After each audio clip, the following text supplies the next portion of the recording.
The essence is that positive psychology focuses on what works.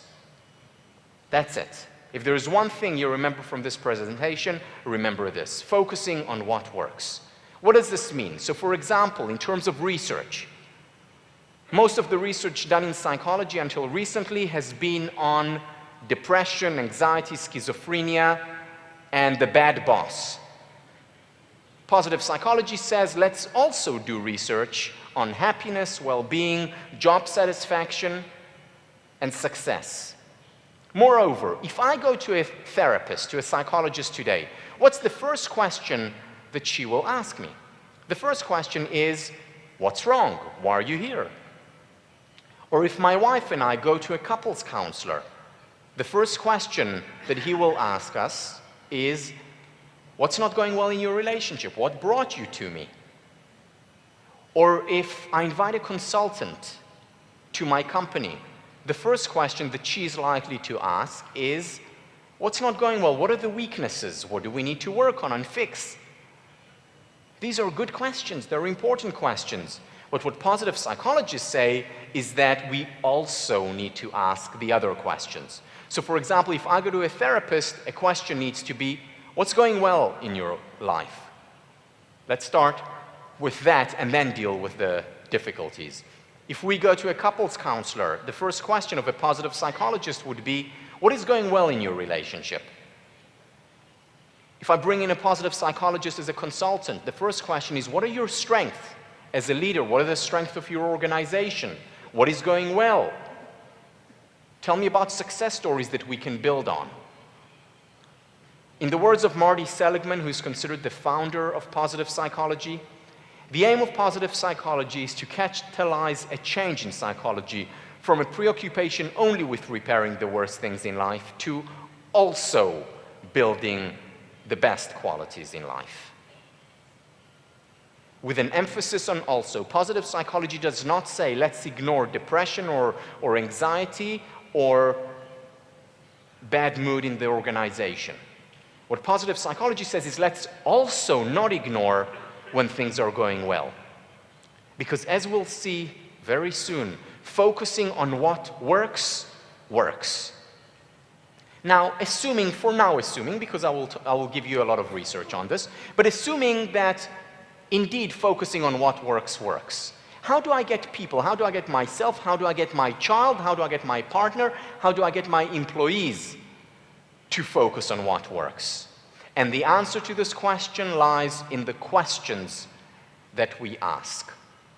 Let me illustrate this through a case study. So this is the case of at-risk population, poor areas, where there's been a lot of research done, mostly started in the 1940s. 1947, 48, money started to pour in, resources.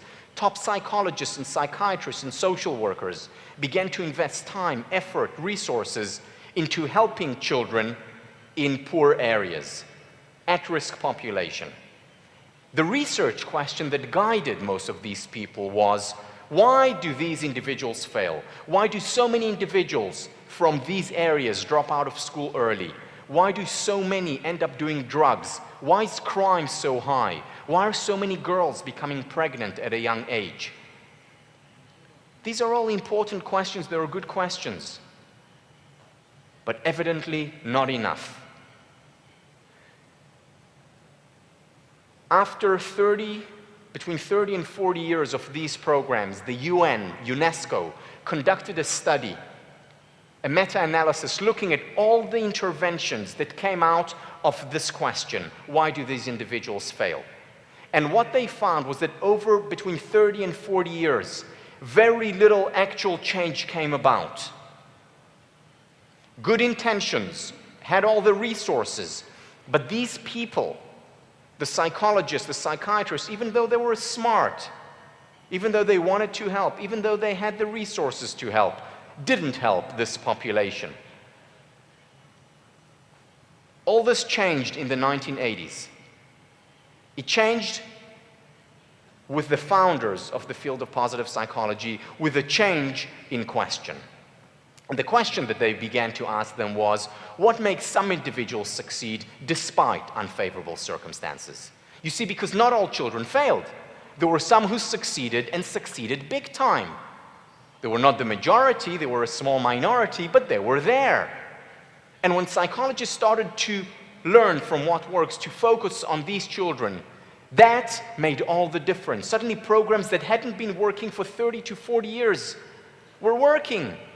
I'll give you two examples. An 8-week program by Richie Davidson and John Kabat-Zinn, psychologist and a neuroscientist, improved levels of compassion, reduced levels of anxiety, improved success in this population with an 8-week program.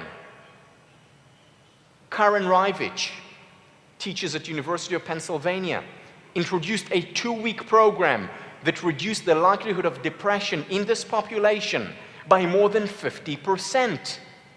Look at the difference that a question made. For decades, with good intentions, the resources, the smarts, they didn't help the population they so wanted to help. And suddenly the question changes and the reality changes. Because they started to learn from what works. Because they started to focus on the successful children. The minority, but they were there. And here is what they learned.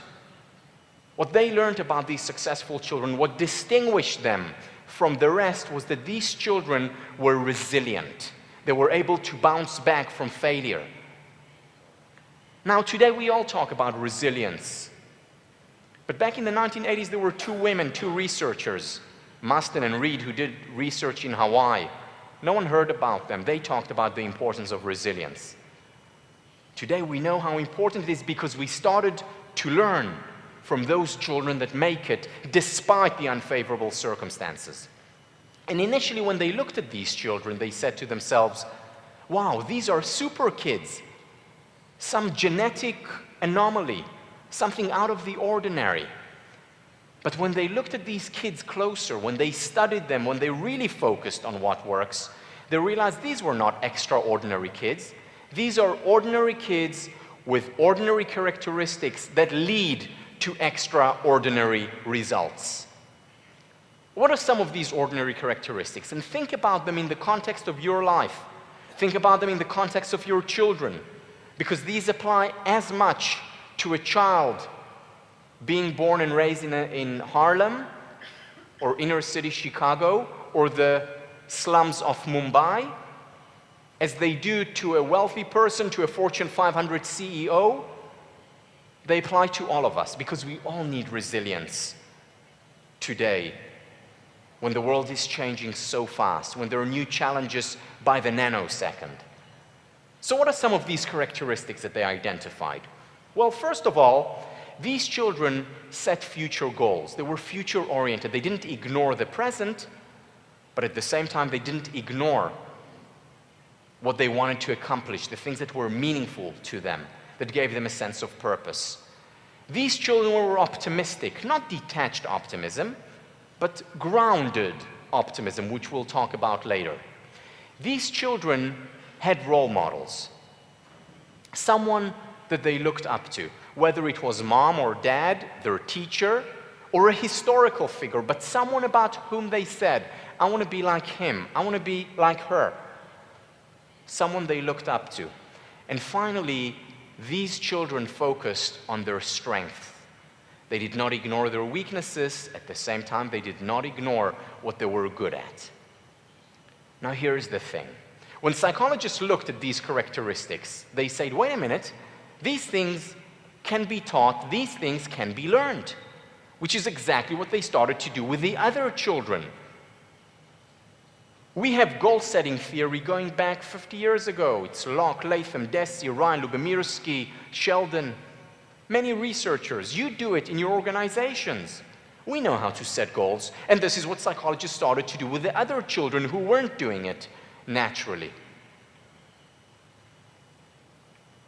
We know how to increase levels of optimism. Marty Seligman has a book called The Optimistic Child, about raising optimism for children. He has another book called Learned Optimism, which is about raising optimism in ourselves. This is, by the way, what Karen Rivich did in her 2-week program. She taught optimism, decreasing the likelihood of depression by over 50% in that population. We know how to help people identify their role models. First of all, be a role model. Second, get them to read about role models. You know what the best self-help books are? The best self-help books are not the ones who give you the 5 easy steps to happiness or the 3 things you need to do to be a great leader. The best self-help books are good, solid biographies. Books that show you the real deal, the ups and the downs, the difficulties and the triumphs. So these children started to read biographies and learn from those, identify role models. And these children started to focus on their strength. How do you focus on their strength?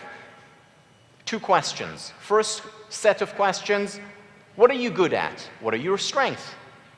Second set of questions, what gives you strength? What energizes you? What are you passionate about? And when students identified and pursued these 2 sets of questions, the things that they were good at and the things that gave them strength, that made all the difference. Look at the difference that a question makes. For decades, no one could help them.